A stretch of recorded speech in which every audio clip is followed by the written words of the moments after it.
Breaking: Wasserman's Muslim aide just indicted. Here's who else was hit with huge charges.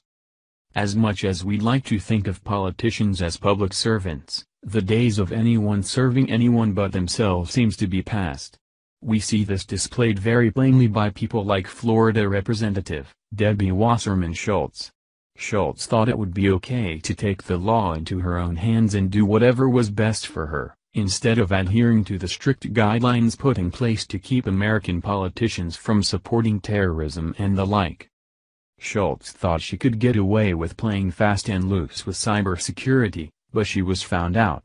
She immediately attempted to shift blame, something about Trump and Russia, of course, and even just claim that it was a big misunderstanding, even after being caught red-handed. Now though, we have more information about the aide she hired who was suspected of being a security breach and of himself.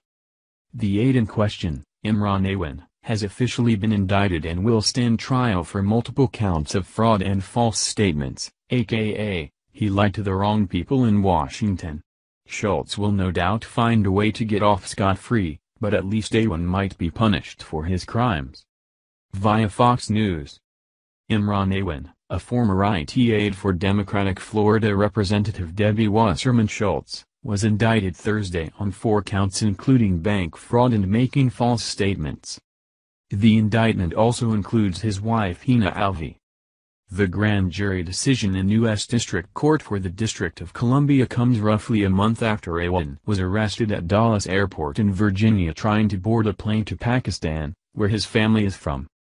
Aide and other IT aides for House Democrats have been on investigators' radar for months over concerns of possible double billing, alleged equipment theft, and access to sensitive computer systems. Most lawmakers fired Aide in February, but Schultz had kept him on until his arrest in July. The indictment itself, which merely represents formal charges and is not a finding of guilt, addresses separate allegations that Aide and his wife engaged in a conspiracy to obtain home equity lines of credit from the Congressional Federal Credit Union by giving false information about 2 properties, and then sending the proceeds to individuals in Pakistan. Well, that's not shady at all. Fun tip for all the would-be fraudulent terrorists out there: if you want to send money to your terrorist, maybe go ahead and secure the money through legal means so that you don't turn the heads of the feds. But I guess once you're addicted to flipping the middle finger to the national law, it's pretty hard to quit.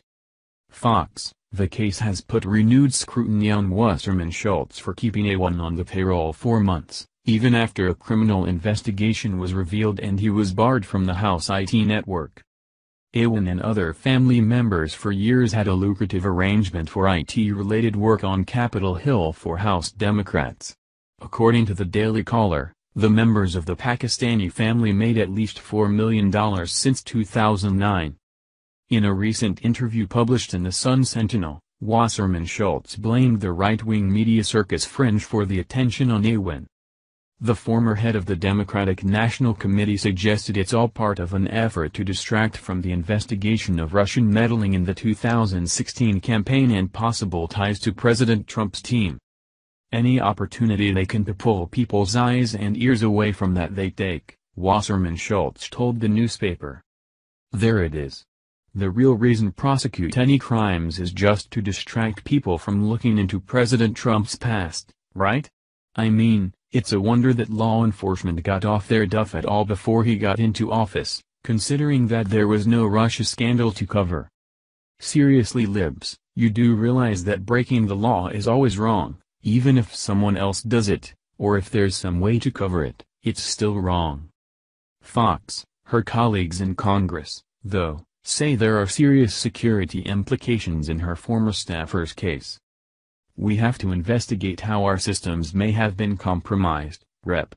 Ron DeSantis, Republican Florida, recently told Fox and Friends. Though Aide was barred from the IT network, Wasserman Schultz spokesman David Dameron told Fox News their office worked with the House Chief Administrative Officer to arrange for the employee to keep providing valuable services without access to the House network.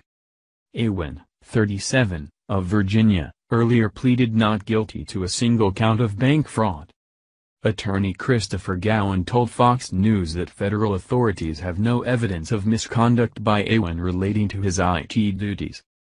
Who knows how they'll try to wiggle out of this one, but it looks as if the feds have Schultz and her compadres dead to rights on this one. Maybe we will finally see some justice served, and it can serve as a warning to the other crooked politicians who planned to pull the same kind of stunt on the taxpayer dime. Thank you for watching this video. What do you think about this? Share this on Facebook and Twitter along with your comments.